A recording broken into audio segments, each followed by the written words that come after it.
The phosphorescence traced green-white streaks across the black water as Commander Shigeru Nishino pressed his binoculars against the bridge windscreen of the destroyer Kasumi. It was 3:47 in the morning on April 7, 1945, and the radar warning receiver had been screaming for the past 90 seconds. Somewhere in the darkness ahead, beyond the range of human vision, American warships had already found him. The mathematics of his situation was brutally simple: 13 minutes. Perhaps less. That was all the time he had to make a decision that would determine whether his ship and his men would see another sunrise. 13 minutes was not an arbitrary number. It was the cold calculation of physics, distance, and the overwhelming industrial might that had transformed the Pacific War into something his instructors at the Naval Academy could never have imagined. 13 minutes represented the window between detection and annihilation, between radar contact and the moment when American destroyers would unleash a volume of firepower that would have been incomprehensible just 3 years earlier. If you're enjoying this deep dive into the story, hit the subscribe button and let us know in the comments from where in the world you are watching from today. To understand what Commander Nishino faced that April morning, you must understand how profoundly the nature of naval warfare had transformed between 1942 and 1945. The change was not gradual. It was not evolutionary.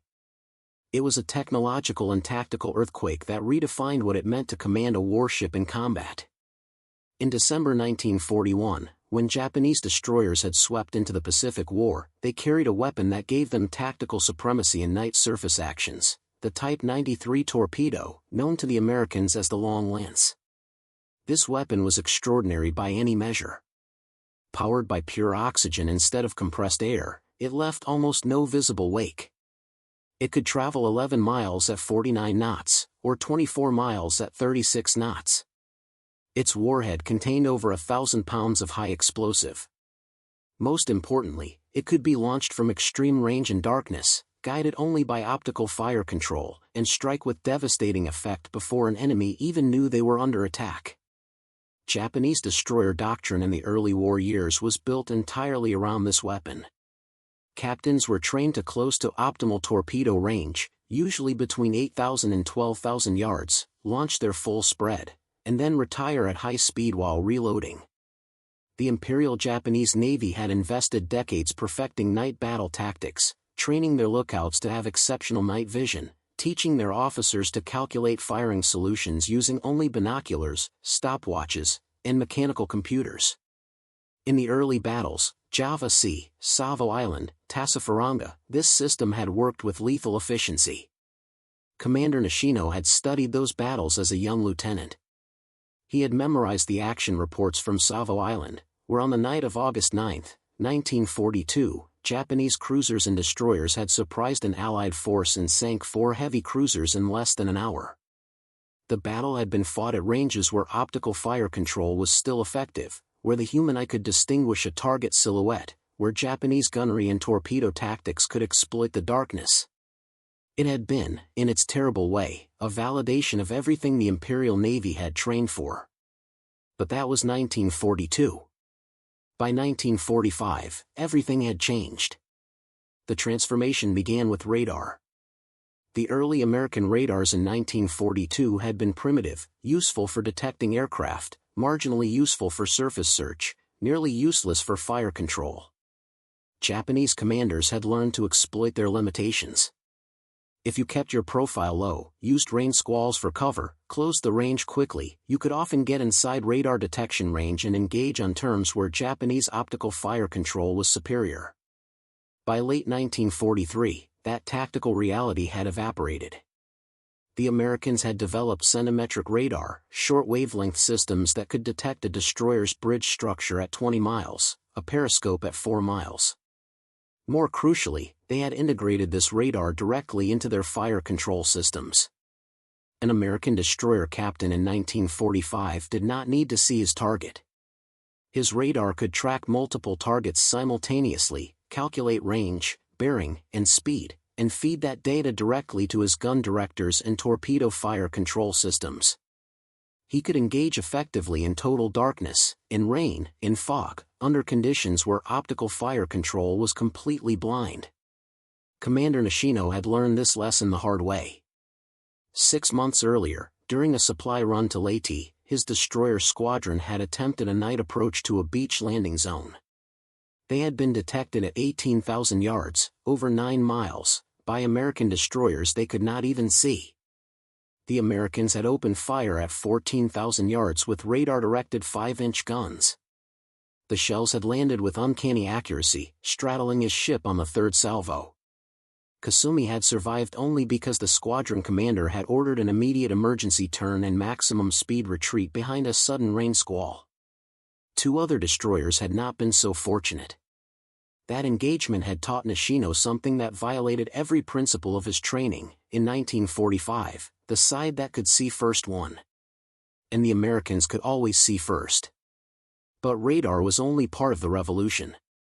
The other part was industrial production on a scale that defied Japanese comprehension. In 1941, the United States Navy had fewer than 100 destroyers.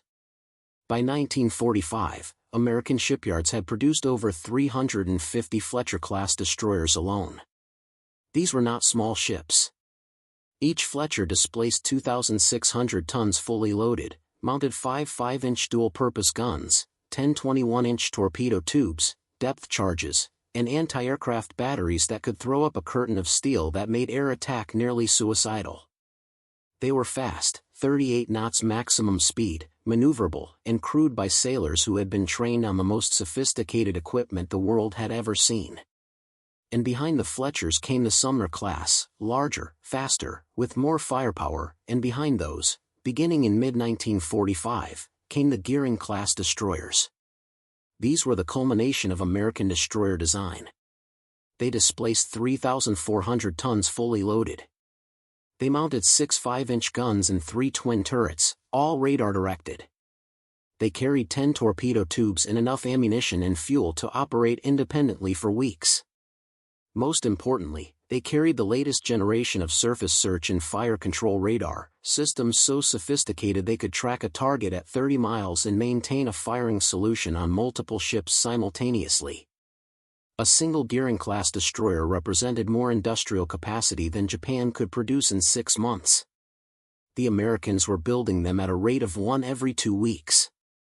Commander Nishino did not have precise intelligence about American destroyer production numbers. Such information was classified at the highest levels, and by April 1945, Japanese intelligence networks in the Pacific had largely collapsed. But every officer who had survived combat in the past year understood the basic truth: the Americans had more ships, more ammunition, more fuel, more radar, more of everything. And they were not running out. The tactical mathematics this created were simple and brutal. When a Japanese destroyer detected American warships at long range, and in 1945, you always detected them because their radar found you first and their radio communications would spike before they engaged, you had a choice. You could close to torpedo range, launch your weapons, and hope to disengage before their superior fire control destroyed you. Or you could attempt to evade, use your speed and any available weather to break contact, and hope they did not pursue. Neither option was particularly good. If you closed to launch torpedoes, you were entering range of radar-directed gunfire that could hit you in darkness from distances where your own guns were firing blind. American 5-inch 38 caliber guns could fire 15 to 20 rounds per minute per gun. A Fletcher with 5 guns could put 75 to 100 rounds in the air every 60 seconds. A Sumner or Gearing with 6 guns could put 90 to 120. These were not random shots. They were radar-directed, with each salvo's fall corrected automatically by sophisticated fire control computers. Once an American destroyer had you in a firing solution, breaking that lock required radical maneuvers at maximum speed, and even then, you were as likely to turn into a salvo as away from it. If you tried to evade without engaging, you faced a different problem: American destroyers were fast enough to chase you down.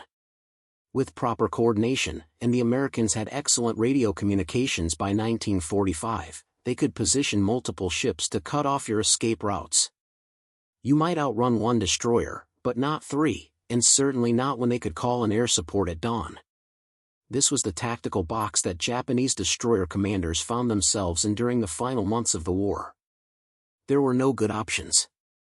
There were only calculations of probability and desperate decisions made with incomplete information in the middle of the night while radar alarms screamed and your lookouts strained to see an enemy that could see you perfectly. The 13 minutes represented this calculation in its purest form. It was the time between when you appear on American radar, usually between 15 and 20,000 yards, and when those same ships would be in effective torpedo range to launch against you. 13 minutes to assess the situation. 13 minutes to decide whether to close, evade, or attempt some combination of both. 13 minutes before the first American 5-inch shells started landing around your ship. But even that calculation assumed you knew how many ships you were facing. And in 1945, you rarely did. American doctrine by the final year of the war had evolved to emphasize overwhelming local superiority. If a radar contact was identified as a Japanese warship, the standard American response was not to send one destroyer to engage. It was to send 4, or 6, or 8, with coordination provided by radio and radar that allowed them to execute complex tactical maneuvers in total darkness. They could form a skirmish line that would bracket any attempt to evade. They could concentrate fire from multiple ships on a single target, ensuring that at least some shells would hit even if the target maneuvered violently. They could launch coordinated torpedo attacks from multiple bearings, making evasion mathematically impossible. Commander Nishino had seen this doctrine in action. 3 weeks earlier, while escorting a convoy near Okinawa, his squadron had encountered what they initially thought was a single American destroyer. The radar contact had been clear, one ship, bearing 090, range 18,000 yards, closing. The squadron commander had ordered a standard approach, close to 10,000 yards, launch torpedoes, retire at high speed. It was a maneuver they had practiced hundreds of times. Then, at 14,000 yards, 3 more radar contacts had appeared on their receivers, nearly simultaneously. Not one destroyer. 4. And they were coordinating their approach to cut off the Japanese retreat path. The squadron commander had immediately ordered emergency evasion, but it was almost too late. The American destroyers had opened fire within seconds of each other, their shells arriving from 3 different bearings. The Japanese formation had scattered, and in the chaos, one destroyer had taken 3 direct hits and fallen out of formation, burning. Kasumi had escaped only because she had been on the flank of the formation and had been able to turn away behind a smoke screen laid by another ship. That engagement had lasted less than 8 minutes from first contact to Japanese retreat. The Americans had fired over 400 5-inch shells. Not one Japanese torpedo had hit a target because they had never closed to effective launch range. This was the reality of naval combat in April 1945. Japanese destroyers still had their long lance torpedoes. They still had skilled crews and brave captains. But they were fighting with tactics designed for a war that no longer existed, against an enemy that had fundamentally transformed the nature of naval warfare. And now, on this dark April morning, Commander Nishino faced that reality again. The radar warning receiver indicated multiple contacts. He counted at least 4 distinct signals, possibly more, bearing 270, range estimated at 16,000 yards and closing. They were between Kasumi and the Japanese fleet formation she was screening.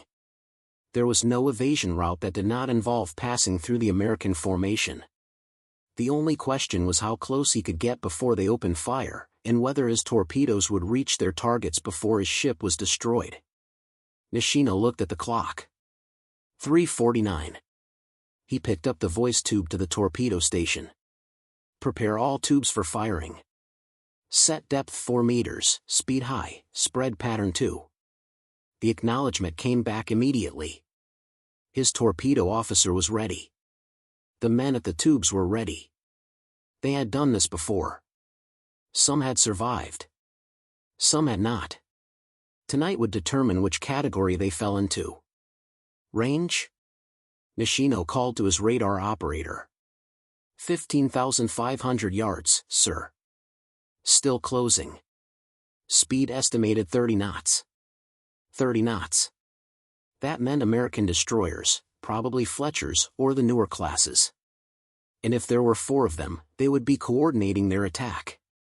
Which meant he had perhaps 10 minutes before they reached optimal firing position for their own torpedoes, and perhaps 12 minutes before they opened fire with their main guns. 13 minutes had been optimistic. He had less than that now. All ahead full, Nishino ordered. Come to 270. Close to 8,000 yards and prepare for torpedo launch on my command. The deck vibrated as Kasumi's engines accelerated to maximum power. The bow wave began to glow with bioluminescence, a phosphorescent trail that marked their position as clearly as a searchlight. But there was no point in stealth now. The Americans knew exactly where he was. All that mattered was closing the range before their guns found him. In the darkness ahead, invisible to the human eye but perfectly clear on American radar screens, 4 Fletcher-class destroyers were adjusting their courses. Their fire control systems were calculating solutions. Their crews were at battle stations. They had been hunting Japanese warships for 3 years, and they had become very, very good at it. The mathematics was inexorable. 2 forces closing at a combined speed of 65 knots. Initial range 15,000 yards. Time to contact, approximately 12 minutes. Commander Nishino had 13 minutes to make this work.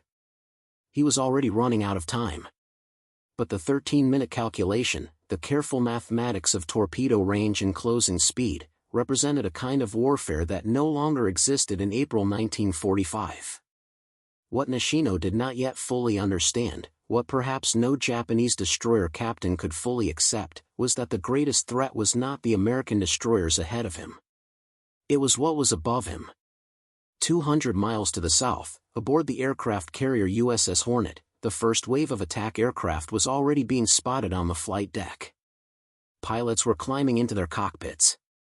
Engines were coughing to life. Within minutes, they would be in the air, their radar-equipped navigation systems guiding them directly to the Japanese task force. Commander Nishino's calculations about closing ranges and torpedo launches would become irrelevant long before his ship came within gun range of American surface forces. The mission that had brought Kasumi to these waters was already doomed. She was part of the escort for Operation Tengo, the final sortie of the battleship Yamato. The plan, conceived in desperation by Japanese naval staff under pressure from Emperor Hirohito himself, called for Yamato and her escorts to break through to Okinawa, beach themselves, and fight as stationary gun platforms against the American invasion force. It was a suicide mission disguised as tactics. The ships had been given just enough fuel for a one-way trip, though the fuel depot staff at Tokuyama had secretly provided more, a final gesture of defiance and loyalty. The force had departed on the afternoon of April 6, 1945. Yamato, the light cruiser Yahagi, and 8 destroyers, Kasumi, Asashimo, Hamikase, Isokase, Yukikase, Futsuki, Hatsushimo, and Suzutsuki. It was the remnant of what had once been the most powerful navy in Asia. Now it was sailing toward annihilation with full knowledge that survival was not part of the operational planning. American intelligence had known about the sortie before the Japanese fleet had even cleared the Bungo Strait. The United States had been reading Japanese naval codes for years. Submarines Threadfin and Hackleback had tracked the task force through the night, radiating position reports every hour. By dawn on April 7, every American commander in the area knew exactly where the Japanese ships were, what course they were on, and what their objective was. If you find this story engaging, please take a moment to subscribe and enable notifications. It helps us continue producing in-depth content like this. The radar contacts that Commander Nishino had detected were not, as he had assumed, the main threat. They were American destroyers, yes, probably Fletchers assigned to radar picket duty as forward scouts for Task Force 58. But those destroyers would not engage the Japanese task force. They did not need to. Their job was simply to maintain radar contact and vector in the real strike force, hundreds of carrier aircraft. Vice Admiral Mark Mitcher, commanding Task Force 58, had received orders to intercept and destroy the Japanese force before it could reach Okinawa. At dawn, his carriers began launching strike packages. Wave after wave of fighters, dive bombers, and torpedo bombers. Over 300 aircraft in total, organized into coordinated attack groups. Each pilot knew exactly where the Japanese ships were. Each bombardier and torpedo operator had been briefed on the optimal attack angles for different ship types. This was not going to be a battle. It was going to be an execution. At 8:23 in the morning, the first American aircraft appeared in the sky above the Japanese task force. F-6F Hellcat fighters, sweeping ahead of the main strike force to suppress anti-aircraft fire. The Japanese ships immediately opened fire with every gun they had, throwing up a storm of flak that turned the sky black with shell bursts. But there were too many aircraft, approaching from too many directions. For every plane that was hit, 10 more pressed their attacks. The dive bombers came first, Curtiss SB-2C Helldivers plunging out of the sun with their wings screaming. Their 1,000-pound armor-piercing bombs could punch through a destroyer's deck plating as if it were paper. Then came the torpedo bombers, Grumman TBF Avengers skimming low over the water, releasing their Mark 13 torpedoes at distances where Japanese anti-aircraft fire could barely track them. Commander Nishino's carefully calculated 13 minutes evaporated in the chaos. Kasumi was not closing with American destroyers. She was trying to evade bombs and torpedoes falling from the sky while maintaining her screening position around Yamato. Every few seconds, a bomb would hit the water nearby, throwing up a geyser of water that drenched the bridge. The ship was making emergency turns at maximum speed, her deck heeling over so far that loose equipment slid across the plating. The gun crews were firing until their barrels glowed red, but the aircraft kept coming. The attack was not random. American doctrine by 1945 had evolved to exploit maximum efficiency in coordinated strikes. The torpedo bombers had been specifically instructed to attack Yamato from one side only, the port side, to prevent her crew from counter-flooding and keeping the ship stable. The dive bombers were targeting her superstructure and deck, starting fires that would draw damage control parties away from the flooding compartments. It was systematic destruction based on detailed intelligence about Japanese damage control procedures. At 10:05, the first bomb hit Kasumi. It struck just aft of the forward smokestack, penetrating the deck and exploding in the ship's interior. The blast killed 12 men instantly and started a fire in the forward engine room. Nishino felt the impact through the soles of his boots, a sharp crack that was followed immediately by the sound of tearing metal. Damage reports started flooding into the bridge. Flooding in compartment 3. Fire in the engine room. Casualties at the forward gun mount. But there was no time to assess the damage. More aircraft were already lining up for their attack runs. Nishino kept the ship maneuvering, ordering hard-over rudder turns every 30 seconds, trying to present a moving target. The helmsman's hands were white on the wheel, executing each turn with the precision of long practice. This was what Japanese destroyer crews trained for, survival under overwhelming fire. But no amount of training could prepare you for this intensity of assault. At 1300 hours in military time, 1 o'clock in the afternoon, the second major hit came. A near miss by a 500-pound bomb exploded close alongside Kasumi's starboard side. The explosion buckled plates below the waterline and destroyed the steering gear. The ship lost way, her propellers still turning but her rudder jammed hard to port. She began to circle helplessly, unable to maneuver. In that moment, Commander Nishino understood that his ship was finished. Without steering control, Kasumi could not evade further attacks. She was dead in the water, or worse, moving in a predictable circle that made her an easy target for every bomber and torpedo plane in the area. Around him, the battle continued. Yamato was burning from multiple bomb hits, listing heavily to port. The cruiser Yahagi had taken so many torpedoes that her back was breaking, her bow and stern beginning to sag toward the water. Destroyers Hamakaze and Isokaze were already sinking. The entire task force was being systematically destroyed, and there was nothing anyone could do to stop it. Nishino gave the order to prepare to abandon ship. It was not an order any captain wanted to give, but he had a responsibility to save as many of his crew as possible.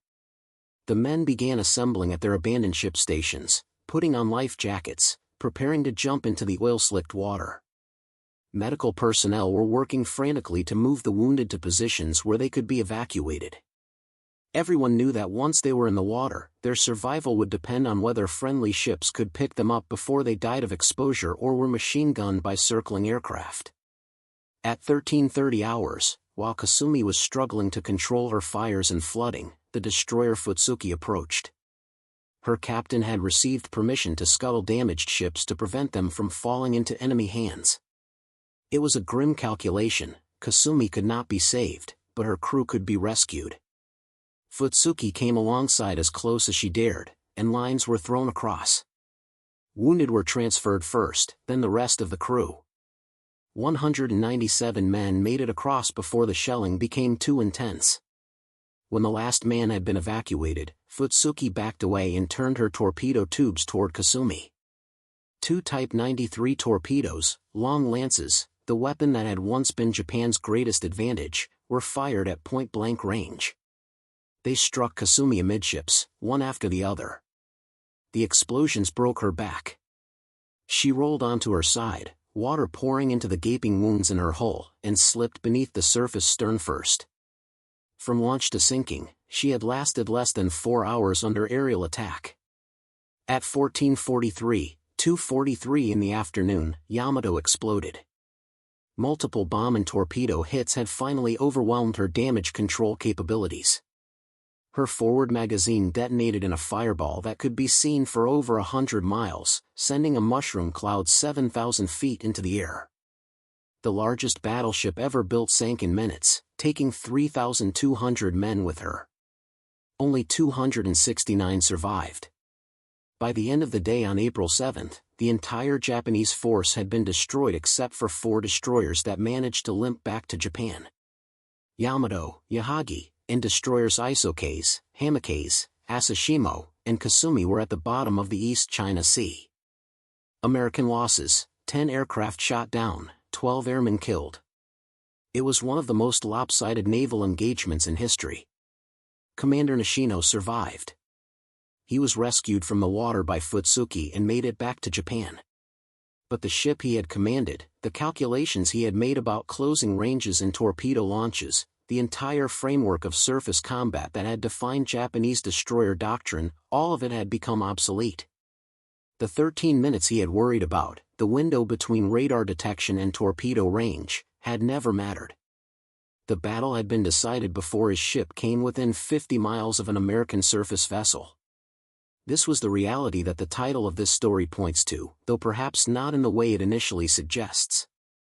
Japanese destroyer captains did face impossible calculations in the final months of the war. But by April 1945, those calculations had become almost meaningless. The question was not whether you could close to torpedo range before American destroyers could launch their weapons.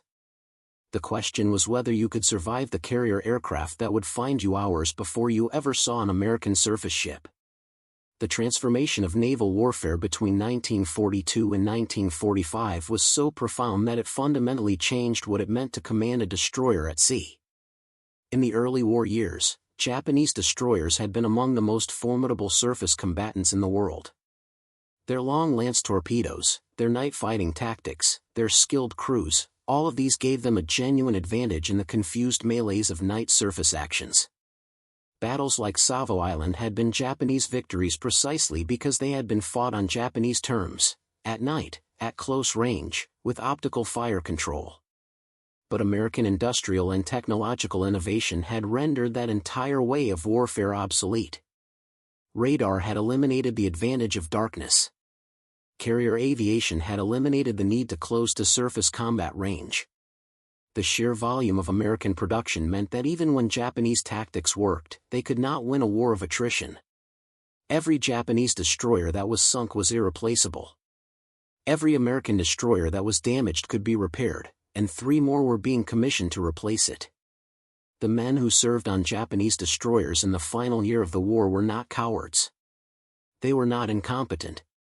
Many of them were veterans who had survived dozens of engagements, who had perfected their craft through years of training and combat experience. but they were being asked to fight a type of war that their navy had not anticipated and for which they had no effective counter. When your primary threat came from aircraft carrying weapons that outranged your anti-aircraft guns, when you were detected by radar systems you could not jam or deceive, when every movement you made was being monitored by reconnaissance aircraft and submarines, there were no good tactical options left. The doctrine that called for closing to 8,000 yards and launching torpedoes assumed that you could get to 8,000 yards. By mid-1945, that assumption was no longer valid. American carrier aircraft could strike at ranges of hundreds of miles. American submarines could track you through entire oceanic transits. And if you somehow managed to evade both aircraft and submarines and actually close with American surface forces, you would face radar-directed gunfire from multiple ships coordinated by radio, ships that could see you perfectly in conditions where you were blind. There were still engagements where Japanese destroyers managed to close and launch their torpedoes. But these were increasingly rare, and even when they succeeded, they rarely changed the outcome of any operation. The mathematics had become too unfavorable. You might sink one or two American ships, but in return, your entire task force would be destroyed. That was not a sustainable exchange rate for a nation that could not replace its losses. Some historians have called Operation Tengo pointless, a wasteful gesture that accomplished nothing except getting thousands of men killed. Others have argued that it was a necessary demonstration of Japanese willingness to fight to the end, a message intended as much for the Japanese people as for the Americans. But from a purely tactical perspective, it demonstrated something important. By April 1945, Japanese surface ships could not operate within range of American carrier task forces and survive. The ocean had become an American lake, dominated by aircraft that could reach anywhere within hundreds of miles of the fleet. The irony is that the Type 93 torpedo, the long lance that had given Japanese destroyers their early war advantage, remained a superb weapon right until the end. It still had its incredible range, its powerful warhead, its minimal wake. Japanese torpedo crews still knew how to calculate firing solutions with precision and launch spreads that could bracket a target's evasive maneuvers. But none of that mattered if you were sunk by bombs before you came within 20 miles of your target. The weapon had not become obsolete. The conditions under which it could be used had disappeared. This is what makes the story of Kasumi and Operation Tengo so significant. It represents the final dissolution of the naval warfare doctrine that Japan had built its entire fleet around. The idea that fast, powerful destroyers armed with superior torpedoes could dominate night battles and tip the balance in major fleet actions, that idea had been valid in 1942. By 1945, it had become a death sentence. The men who still believed in it, who still trained for it, who still went to sea prepared to execute those tactics, were sailing into battles they could not win using methods that no longer worked. Commander Nishino and the other survivors of Operation Tengo returned to a Japan that was months away from surrender. They had done everything right according to their training. They had maneuvered skillfully, fought bravely, maintained discipline under impossible odds. And they had been destroyed anyway, not because they had made mistakes, but because the fundamental conditions of naval warfare had changed so radically that their entire doctrine had become obsolete. Commander Nishino and the other survivors of Operation Tengo returned to a Japan that was months away from surrender. They had done everything right according to their training. They had maneuvered skillfully, fought bravely, maintained discipline under impossible odds. And they had been destroyed anyway, not because they had made mistakes, but because the fundamental conditions of naval warfare had changed so radically that their entire doctrine had become obsolete. That is the deeper meaning of the 13 minutes calculation. It represents an entire way of thinking about naval combat that was no longer relevant to the war being fought in 1945. The surviving Japanese destroyers from Operation Tengo limped back to their home ports, damaged and demoralized. Yukike's, the lucky ship, had survived yet again, though she had taken damage. Futsuki, which had rescued Kasumi's crew, made it back to Japan but would strike a mine in August and never be repaired. Hatsushima would also hit a mine in July, becoming the last Japanese destroyer to be sunk in the war, the 129th. Suzutsuki survived until the end of the war but was never repaired from her damage. For the American forces, Operation Tengo represented a validation of their integrated approach to naval warfare. The coordination between submarines providing intelligence, radar picket destroyers maintaining contact, and carrier aircraft delivering the strike demonstrated how thoroughly the United States Navy had mastered the complexities of modern naval operations. The same day that Yamato was sunk, American destroyers off Okinawa were fighting off waves of kamikaze aircraft. Ships like USS Bush, USS Colquhoun, and USS Newcomb took multiple kamikaze hits. Bush and Colquhoun sank. Newcomb barely survived after being hit by 5 suicide aircraft in rapid succession. These were Fletcher-class destroyers, the same ships that Japanese commanders had calculated they needed 13 minutes to engage with torpedoes. But the engagement never came. Instead, both navies were discovering that the real threat in 1945 came from the air. The Battle of Okinawa would continue until June 21, 1945, becoming the bloodiest campaign of the Pacific War. American casualties reached 49,000, with over 12,000 killed or missing. Japanese casualties were catastrophic, over 100,000 military dead and perhaps an equal number of civilians. 36 American ships were sunk, and 368 were damaged, most by kamikaze attacks. The naval battle demonstrated what strategic bombing advocates had been arguing for years: air power had become the dominant factor in naval warfare. But for the destroyer captains and crews on both sides, the lessons of Okinawa were more personal and immediate. For the Americans, it meant learning to survive kamikaze attacks while serving as radar pickets, alone and exposed, miles ahead of the main fleet. For the Japanese, it meant accepting that their surface fleet could no longer influence the outcome of the war. After Operation Tengo, there were no more major Japanese naval operations. The remaining ships stayed in port either because they lacked fuel or because sending them to sea would simply result in their destruction without accomplishing anything militarily significant. The story of Kasumi and the 13-minute calculation speaks to a broader pattern in military history: the disorienting speed with which technological and doctrinal change can render years of training and experience obsolete.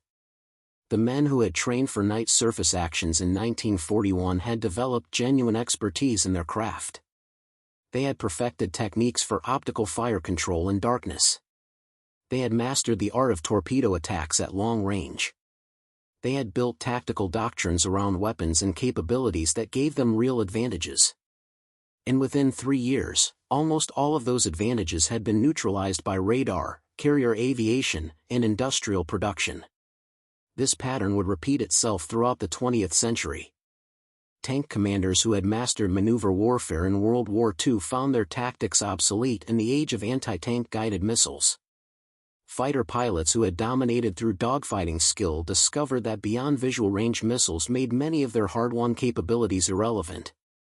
Surface ship captains trained in gun combat had to adapt to a world where missiles could sink ships from beyond the horizon. In each case, the transition was jarring and often tragic for those who had built their careers around methods that were suddenly outdated. What made the Pacific War particularly brutal in this regard was the compressed time frame. The transition from early war Japanese dominance to late war American supremacy took less than 4 years. Officers who had commanded ships in victorious battles in 1942 were commanding ships in hopeless battles in 1945. The institutional learning, the tactical innovations, the hard-won lessons of combat experience, all of it had to be constantly updated, constantly reassessed, as technology and production capacity shifted the balance of power. For Commander Nishino, the survivor's burden was heavy. He had done his duty. He had brought most of his crew home alive from a mission that was designed to be one way. But he had also witnessed the death of his ship and the destruction of a battle doctrine that had defined Japanese naval thinking for decades. In the months after Operation Tengo, as Japan moved toward inevitable surrender, surviving naval officers had to reckon with the magnitude of their defeat. It was not just that they had lost. It was that they had lost in a way that demonstrated how thoroughly they had been outmatched in the fundamentals of industrial warfare. The American Navy's production numbers tell the story with brutal clarity. In the year 1944 alone, the United States commissioned 95 destroyers, 23 escort carriers, and 9 fleet carriers. In that same year, Japan commissioned 15 destroyers, no fleet carriers, and a handful of escort carriers converted from merchant ships. By any reasonable calculation, Japan could not win a prolonged war of attrition. But naval doctrine, tradition, and national pride had led Japanese leadership to commit to exactly that kind of war, with predictable and tragic results. The technological gap was equally decisive. American radar systems in 1945 could detect surface contacts at ranges that would have been impossible to imagine in 1941. Fire control computers could calculate firing solutions for multiple targets simultaneously with accuracy that human calculators could never match. Communications systems allowed coordination between ships spread across hundreds of miles of ocean. Damage control techniques, based on hard lessons learned in earlier battles, meant that American ships could survive hits that would have been fatal to their opponents. Each of these advantages was small in isolation but cumulative in effect. Perhaps most importantly, the Americans had developed an institutional culture that emphasized learning from experience and adapting doctrine to changing circumstances. After the disaster at Savo Island in August 1942, the Navy had undertaken a thorough analysis of what went wrong and how to prevent similar defeats. New tactics were developed. New equipment was tested and deployed. Training was updated to reflect combat lessons. When radar-directed gunfire proved effective, doctrine was written to exploit it. When kamikaze attacks emerged as a major threat, anti-aircraft armament was increased and new defensive techniques were developed. This flexibility, this willingness to change methods that were not working, gave the American Navy a crucial advantage beyond simple numbers and technology. The Japanese Navy, by contrast, struggled to adapt. Part of this was material, they simply lacked the industrial capacity to build new ships and equip them with the latest technology. But part of it was cultural and institutional. There was a reluctance to abandon doctrines that had been developed over decades, even when those doctrines were proving ineffective. The emphasis on offensive spirit and aggressive tactics, while admirable in many ways, sometimes prevented realistic assessment of what was actually possible given the material circumstances. And the hierarchical nature of Japanese military culture made it difficult for junior officers to question established methods, even when they had experienced firsthand how those methods were failing. None of this is meant to diminish the courage or competence of Japanese naval personnel. The men who served on ships like Kasumi were professionals who did their duty under impossible circumstances. They fought with skill and bravery against overwhelming odds. But courage alone cannot overcome material and technological disadvantage of the magnitude that Japan faced by 1945. No amount of fighting spirit could make torpedoes effective against aircraft attacking from 10,000 feet. No amount of training could give optical fire control the capabilities of radar-directed guns. No amount of tactical genius could overcome the simple fact that the Americans had more ships, more aircraft, more ammunition, and more fuel than Japan could ever produce. The final irony of Operation Tengo was that it achieved nothing of military value while perfectly demonstrating everything that was wrong with Japanese naval strategy in the final phase of the war. Sending the remaining major surface ships on a suicide mission did not delay the American capture of Okinawa by even a single day. It did not inflict significant casualties on American forces. Those 10 aircraft shot down and 12 airmen killed were a trivial loss compared to the scale of American air operations. It did not boost Japanese morale. If anything, the news of Yamato's destruction, when it became known, was deeply demoralizing to a population that had been told for years that the Japanese Navy was invincible. What Operation Tengo did accomplish was the destruction of the last remaining symbol of Japanese naval power. Yamato had been built as the ultimate expression of battleship design, larger and more powerful than any ship afloat. Her sinking represented not just the loss of one ship but the end of an entire era of naval warfare, the era when battleships were the dominant capital ships. That era had actually ended years earlier, at places like Pearl Harbor in the Coral Sea, where carrier aircraft had proven they could sink battleships without ever coming within range of their guns. But Yamato's destruction on April 7, 1945, was the final, undeniable proof that the age of the battleship was over. For destroyer crews on both sides, the lessons were different but equally profound. American destroyer sailors learned that they were the most vulnerable ships in the fleet when serving as radar pickets off Okinawa. Despite all their technological advantages, despite radar and advanced anti-aircraft guns, they could still be overwhelmed by mass kamikaze attacks. Ships like USS Laffey survived dozens of kamikaze and bomb hits through a combination of superb damage control, determined anti-aircraft fire, and extraordinary luck. Others, like USS Callahan, were not so fortunate and went down despite their crew's best efforts. Japanese destroyer crews learned that there was no tactical solution to their strategic predicament. No amount of skill in ship handling or gunnery could protect them when they were outnumbered, outranged, and operating under conditions where the enemy could always see them while they operated blind. The survivors of Operation Tengo carried that knowledge with them for the rest of their lives, the knowledge that they had been sent on a mission that had no real chance of success, using tactics that were no longer viable, in ships that could not survive the kind of warfare that 1945 demanded. In the decades after the war, military analysts and historians have dissected Operation Tengo from every angle. Some have argued that it was necessary for Japanese morale, a demonstration that the Navy was still willing to fight even when defeat was inevitable. Others have called it a wasteful gesture that accomplished nothing except adding to the casualty lists. There are debates about whether the mission could have been executed differently, whether different tactics might have given the Japanese force a better chance of reaching Okinawa, whether the sacrifice of Yamato and her escorts served any larger strategic purpose. But from the perspective of Commander Nishino and the other destroyer captains who participated in the operation, these debates missed the essential point. They were naval officers doing their duty, following orders, trying to execute a mission that their superiors had deemed necessary. The fact that the mission was probably doomed from the start does not diminish their professionalism or their courage. It simply highlights the tragic gap between what their training had prepared them for and what the actual circumstances of April 1945 required. The 13 minutes that form the title of this narrative, the window between radar detection and torpedo range, between first contact and combat decision, represents that gap in stark mathematical terms.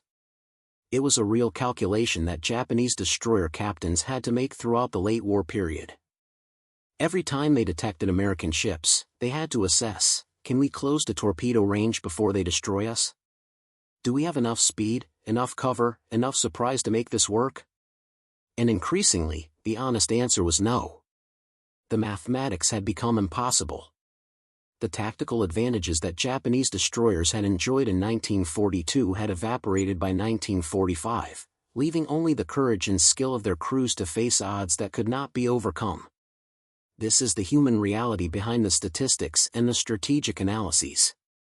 These were real men, making real decisions, facing real consequences. When Commander Nishino gave the order to close with the American forces, he was doing what his training and his duty required. When he gave the order to abandon ship, he was accepting a reality that no amount of courage or skill could change. And when he watched Kasumi sink beneath the waves, he was witnessing the end of a way of warfare that he had spent his entire career mastering. In the final accounting, Operation Tengo was one of thousands of actions in a war that killed millions of people and reshaped the world. The loss of Kasumi and her sister ships was a minor footnote in the larger narrative of Japan's defeat. But for the men who served aboard those ships, for the families who lost sons and fathers and brothers in that operation, it was everything. And for students of military history, it remains a stark illustration of how quickly technological and industrial change can render even the most sophisticated tactics obsolete, and how tragically that obsolescence plays out for the human beings caught in the transition. The destroyers that fought in the Pacific War, American and Japanese alike, represented the pinnacle of their designers' art. They were fast, maneuverable, heavily armed for their size, and crewed by men who had trained extensively for their roles. But in the end, the war was not decided by individual ship quality or crew competence. It was decided by industrial capacity, technological innovation, and the ability to adapt doctrine to changing circumstances. The United States had overwhelming advantages in all three areas, and those advantages proved decisive. For Commander Nishino and the other survivors, the years after the war brought the difficult work of reconciliation with defeat and rebuilding from ruins. Japan's surrender in August 1945 ended the fighting but began a different kind of struggle: economic recovery, political transformation, and coming to terms with the costs of the war. The Imperial Japanese Navy ceased to exist. Its ships were either sunk or captured. Its bases were occupied. Its traditions were shattered. But the lessons of that final desperate year of naval warfare lived on. The men who had experienced the transition from confidence to catastrophe, from tactical advantage to overwhelming defeat, carried those lessons with them. Some went on to serve in Japan's post-war maritime self-defense force, helping to rebuild a navy under very different circumstances and with a very different mission. Others left the service entirely, trying to build new lives in a changed world. The story of Kasumi, of Operation Tengo, of that calculated 13 minutes between detection and decision, stands as a reminder of how warfare evolves and how that evolution can be brutal for those who must adapt or perish. It is a story about courage in the face of impossible odds, about duty performed even when success is unattainable, about the human cost of technological and strategic transitions. Most of all, it is a story about real people caught in circumstances beyond their control, doing their best with what they had, facing an end they could see coming but could not prevent. That is the truth behind the mathematics, behind the 13-minute calculation, behind the tactical analyses and strategic debates.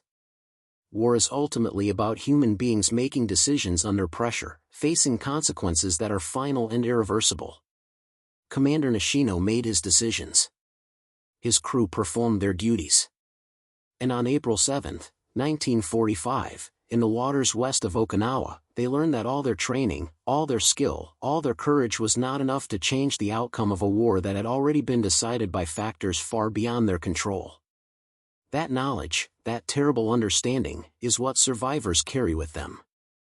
And that is what makes their story worth remembering, not as a triumph or even as a tragedy in the classical sense, but as a human record of what it means to face impossible circumstances with whatever dignity and professionalism you can maintain. The 13 minutes were never really about time. They were about the space between what training prepared you for and what reality demanded, between doctrine and circumstance, between how warfare was supposed to work and how it actually unfolded when technology and industrial might tip the scales beyond any possibility of tactical compensation. In that sense, every military professional lives with their own version of those 13 minutes, the knowledge that the methods they have mastered may not be adequate to the next conflict, that the advantages they have trained to exploit may be neutralized by the next technological leap, that the courage and skill they have developed may not be enough when the fundamental conditions of warfare shift. That is the permanent uncertainty of military service, the knowledge that history moves and tactics must move with it or be rendered obsolete. The men of Kasumi did not have the luxury of that historical perspective. They had only the immediate reality, the radar warnings, the closing contacts, the bombs falling from the sky, and the calculations that no longer added up to survival. They faced it with the professionalism their training had instilled and the courage that human beings somehow find when there is no other option. That they failed to accomplish their mission does not diminish their service. That their ship was sunk does not erase their commitment. That the doctrine they followed proved obsolete does not invalidate their sacrifice. This is what we remember when we study battles like Operation Tengo, not just the strategic outcome or the tactical lessons, but the human reality of men doing their duty in impossible circumstances, facing enemies they could not defeat with tools that were no longer adequate to the task at hand. The 13 minutes between detection and decision compressed an entire transformation in naval warfare into a space so brief that there was barely time to recognize what was happening before it was over. That compression, that telescoping of historical change into the span of a single engagement, is what makes Operation Tengo and the story of Kasumi so instructive. In a few hours on April 7, 1945, the entire Japanese doctrine of destroyer warfare was proven obsolete. The long lance torpedoes remained potent weapons, but they could not be brought to bear. The skilled crews remained competent professionals, but their skills were not relevant to the type of combat they actually faced. The courage remained undimmed, but courage alone could not close the gap between what was needed and what was possible. And so the story ends not with dramatic surface actions or torpedo duels in the night, but with bombs from the sky, with fires that could not be controlled, with a ship that could not be saved, and with survivors watching their vessel slip beneath the waves while knowing that the world they had trained for no longer existed. That is the real meaning of those 13 minutes, not a tactical calculation but a historical watershed, the moment when one era of warfare ended and another began, and the men caught in that transition had no choice but to face it as best they could. Thank you for watching. For more detailed historical breakdowns, check out the other videos on your screen now and don't forget to subscribe.